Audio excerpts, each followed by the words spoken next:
Ciao a tutti, oggi preparo delle brioche a forma di treccia con crema pasticcera, soffice e profumate. Gli ingredienti sono scritti nell'info box sotto il video e nel blog e adesso vediamo come le ho preparate. Metto il latte leggermente tiepido a temperatura ambiente in una terrina. Aggiungo lo zucchero e di seguito il lievito di birra fresco. Se usate quello secco ne basteranno 3 grammi.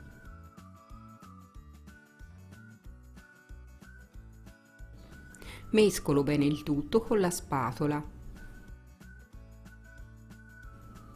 Poi rompo le uova in una terrina, le sbatto leggermente con la forchetta e le aggiungo al latte. Inserisco anche gli aromi dell'estratto di vaniglia e della scorza grattugiata di un limone non trattato.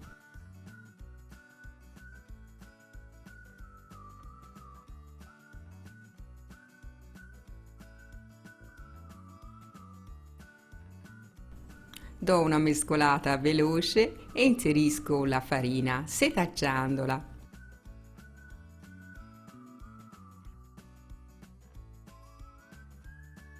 Poi il sale ed impasto con la spatola, fino a quando non avrò assorbito tutta la farina dal contenitore.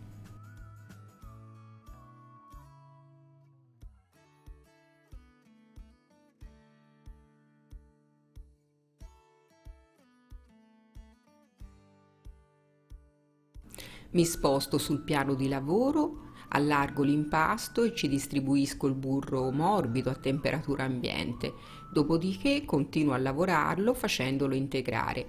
All'inizio l'impasto si sfalderà per poi ricompattarsi subito dopo. Aiutatevi durante questa fase con un tarocco per raccogliere l'impasto e con un velo di farina.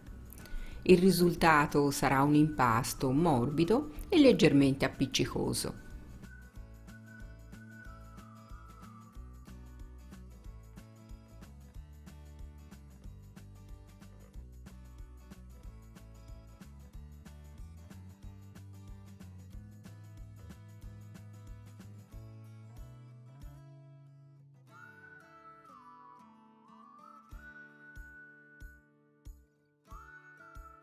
Imburro un contenitore e ce lo distribuisco all'interno, poi lo copro con della pellicola alimentare e aspetto il raddoppio del volume nel forno spento con la luce accesa, oppure se voglio anticipare i tempi di lievitazione nel forno preriscaldato a 28 gradi.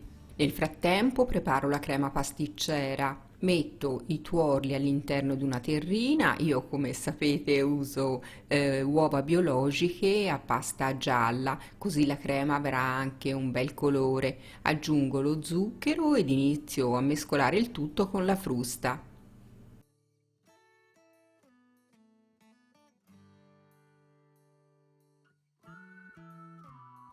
Poi metto l'amido di mais e un cucchiaio di latte.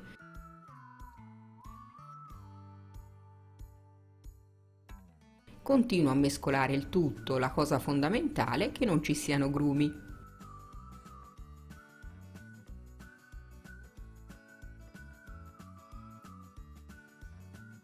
Verso il latte in un pentolino e ci metto una scorzetta di limone, solo la parte gialla. Poi porto il tutto sul fuoco e gli faccio sfiorare il bollore.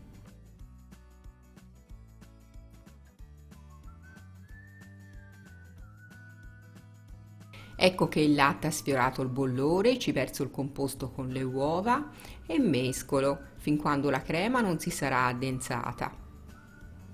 E lo farà quasi subito perché il latte è già caldo. Aspetto che il composto bolla nuovamente e poi tolgo la crema dalla fiamma. Fermo la cottura della crema mettendola subito in un contenitore. Poi ci metto l'estratto di vaniglia e mescolo bene.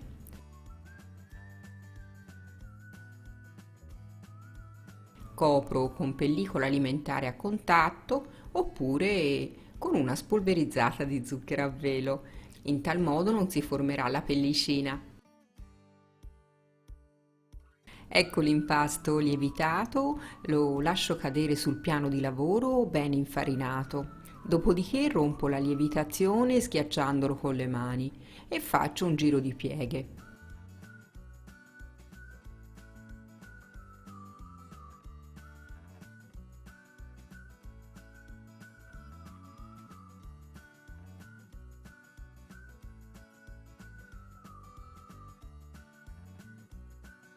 Lo copro con pellicola alimentare e lo lascio rilassare per 10 minuti. Trascorso il tempo di riposo, formo una sfoglia rettangolare lunga 45 cm e larga 24. Dopodiché lo divido in 9 rettangoli della larghezza di 5 cm ciascuno.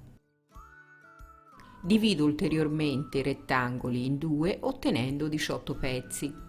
A questo punto pratico un taglio al centro di ogni rettangolo e lascio passare la parte non tagliata all'interno del foro, prima da una parte e poi dall'altra per il verso opposto, oppure solo da una parte per 2 o 3 volte e andremo ad ottenere lo stesso risultato.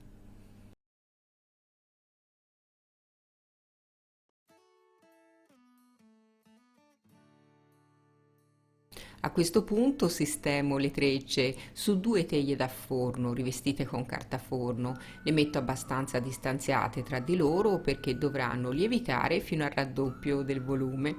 Quindi copro con pellicola alimentare e sistemo all'interno del forno con la luce accesa al calduccio. Il raddoppio avverrà nel giro di 40 minuti, un'ora.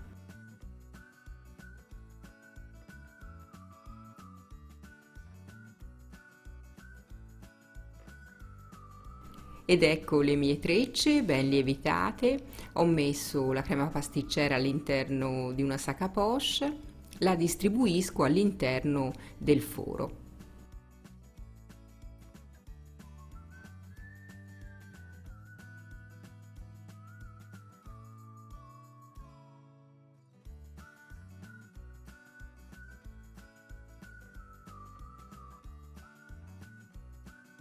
In alcune voglio provare a mettere anche della confettura di albicocche. Adesso spennello le trecce con un tuorlo e 2 cucchiai di latte. Faccio con delicatezza per non rovinare la lievitazione. È arrivato il momento di infornare nel forno già caldo statico a 180 gradi per 15 minuti o fino a doratura desiderata.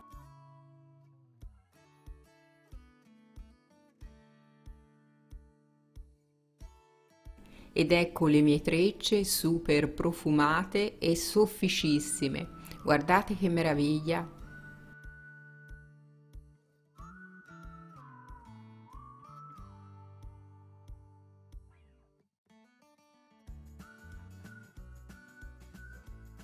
A questo punto le spolverizzo con un po' di zucchero a velo vanigliato e sono pronte per essere mangiate.